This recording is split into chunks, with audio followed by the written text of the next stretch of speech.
Moving on to our next set of notes in Unit 8 with motivation, we're going to talk about hunger. And it seems very simple, like, well, I'm hungry, so I want to eat. But there are some more cognitive and physical factors that we need to talk about more specifically in this course. Physically, we're going to talk about stomach contractions, like when your stomach growls, hormones in our body chemistry, and how that kind of works to make us be motivated to eat, as well as a part of our brain involved, which is the hypothalamus. So we're going to talk about all three of these, and you got to make sure that you have thorough notes taken. So the physiology of hunger, stomach contractions and the growling that's going on, sends signals to the brain, making us aware of our hunger. So this one's kind of simple, right? The only thing is, this isn't the only thing that's involved. There's some other stuff. And with our body chemistry, our blood chemistry of glucose. So your body is normally pretty good at maintaining its blood glucose level, except for with people who are diabetic, right? Like that's kind of what's going on with them. Yet the hormone insulin decreases glucose in the blood. That's kind of its job, lowering blood glucose levels, making us feel hungry. Okay, so when insulin is released from the pancreas into our bloodstream, it's breaking down the glucose that's already in there from the food that we've eaten. If we don't continually supply food and glucose to our blood, then we're gonna feel hungry, and that's when you kind of feel lightheaded and like unable to focus and really kind of weak and shaky. It's a low blood sugar level. We do not consciously notice these changes with the glucose. Instead, the levels of glucose in the blood are monitored by receptors or neurons in the stomach, liver, and intestines. They send signals to the brain, specifically the hypothalamus. Okay, and that's where we'll talk now, the hypothalamic centers. And there are two. There's the lateral and the ventromedial. And you need to know the difference in these. But you also need to know what happens when there is damage to them. Okay, so in knowing what they do, you've got to just then think, okay, what if it were damaged? What would happen? So the lateral hypothalamus brings on hunger. Okay, it makes you feel hungry. So when you destroy it, the animal will starve. The animal will not eat. Okay, so it brings on hunger. And the way that I want to help you kind of remember this is lateral hypothalamus tells you, let's eat. I would write that down, L, lateral, let's eat. This is not something that you would write in an FRQ. This is just me trying to help you remember what lateral hypothalamus means. What you would write in a possible FRQ is the lateral hypothalamus stimulates hunger in an organism. So again, if it were destroyed, the animal would never know when it was hungry, therefore it would starve, it would never eat. Ventromedial hypothalamus, it depresses hunger stimulation. Okay, it stops you from eating. It says, you have now eaten enough, back away from your plate, you're good. You don't want to eat too much. So ventromedial hypothalamus is, the way that I try to remember this is ventromedial, V, vomit. It's going to make you vomit if you eat too much, right? V, vomit, ventromedial, that's kind of the idea. Again, you don't write that in an FRQ. You write that it depresses hunger stimulation. It makes you feel satiated, and therefore you don't need to eat anymore. So if that is destroyed, if what is in you that says, hey, you are fine, you don't need to eat anymore, right? If that is destroyed, the animal will never know when to stop eating, and they will overeat. They will eat excessively to a point where they die. Kind of tragic. Okay, set point theory. It's a theory about at what point our weight should be, not where it should be, but kind of like our homeostasis. So manipulating lateral and ventromedial hypothalamus alters the body's weight thermostat, predisposing us to keep our bodies at a steady weight. So if weight is lost, we go below our set point. We could go below our set point. So food intake increases and energy expenditure decreases. If weight is gained, we go above our set point. The opposite takes place, right? what this is saying is that everyone has their own ideal set point, and it's different based off of metabolism levels and the hypothalamus and all kinds of things going on there. So we can't say that comparing one person to another is comparing apples to apples. It's not necessarily the case, just based on size. To maintain set point, the body not only adjusts food intake and energy output, it also adjusts its basal metabolic rate.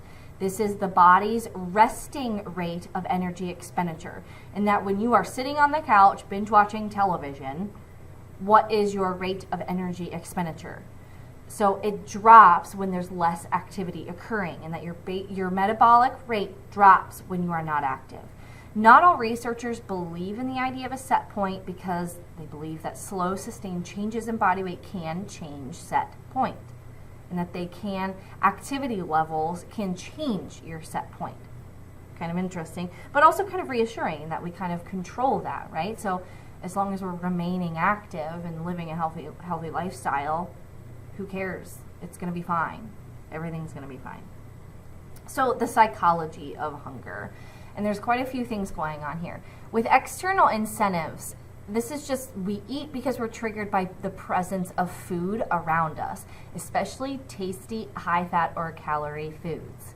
So this is like you're at a party and you really aren't hungry, but you just cannot step away from the snack table because it's just so yummy. Like, wow, this spinach dip is amazing. Right? Those are some external incentives. Eating by the clock. You eat because it is time to eat lunch or dinner. When we have altered schedules at school, and let's say you're in third bell, like first or last in the day, and third bell is right before your lunch period.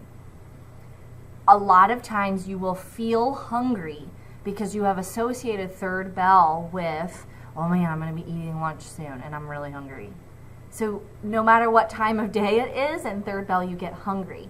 But it's more indicated by the time, right? You're eating by the clock. Social eating, you eat at an event because you are expected to.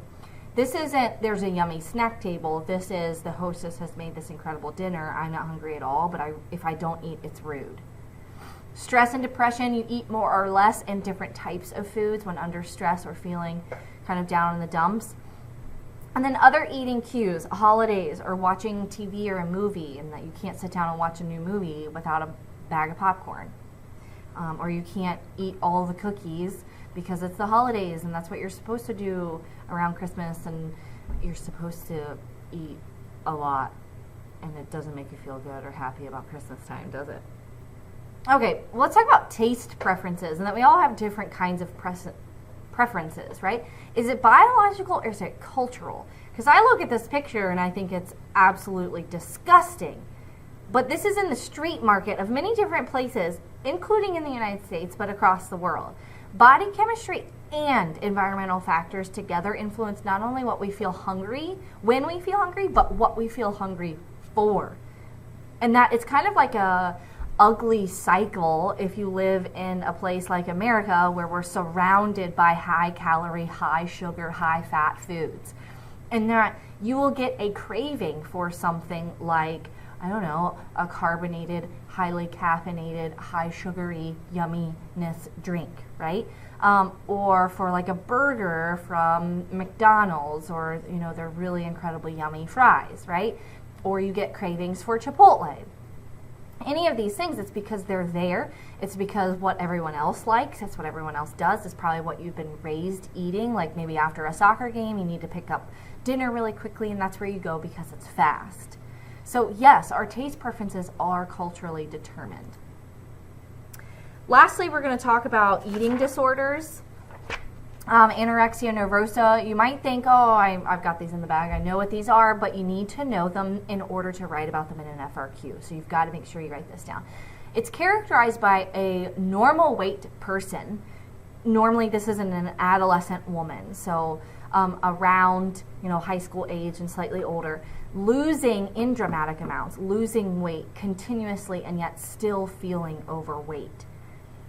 It's a very negative, depressed mental state, and because no matter what they do, they still look in the mirror and feel that they are overweight.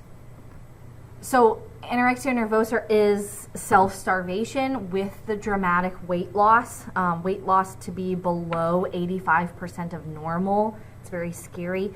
Some causes would be a combination of factors. There are genetic predispositions. There is a genetic predisposition to become anorexic. There's the biochemical imbalances. Social influences are huge. And then the psychological characteristics. So like self-punishing, perfectionist personalities, culturally reinforced ideas of attractiveness and how you feel like you can't be thin enough. All of those being very scary, ugly factors contributing to this very negative state. Bulimia nervosa, a disorder characterized by episodes of over or binge eating. Okay, so it's binge eating, usually of high-calorie foods, followed by purging. Okay, so followed by vomiting, laxative use, fasting, or excessive exercise. So they binge eat, they feel guilty, they then purge, which reduces the anxiety, but then they go through that cycle again, and then they binge. So the cycle continues and may occur as often as twice a day. Rather than being extremely underweight, most bulimics are average weight or slightly overweight. Okay, and causes include low self-esteem, stress, cultural ideas of attractiveness, depression, and possible biological mechanism of dealing with satiety involving the hypothalamus, right? And that they aren't feeling satisfied. And then just to kind of define binge eating, it's the recurrent binge eating without any type of purging, as in bulimia. So this being a disorder too, they just don't purge once they've eaten that high amount of calories. Okay, so let's talk about body image, particularly with women. In Western cultures, they tend to overemphasize thin body image more than other cultures. So cultures who put more emphasis on appearance have higher rates of eating disorders. Women who have low self-esteem are particularly likely to have negative body image and are especially vulnerable to eating disorders because it produces a sense of control in and over their lives. We are starting to see high incidences of men with eating disorders, especially certain athletes, but it still is predominantly in women. So just a quick summary of hunger, and that there's the biopsychosocial factors, right? And our notes kind of being encompassed in these three areas, and that with hunger, and then you could even say with some of the eating disorders, all three of these things having an impact.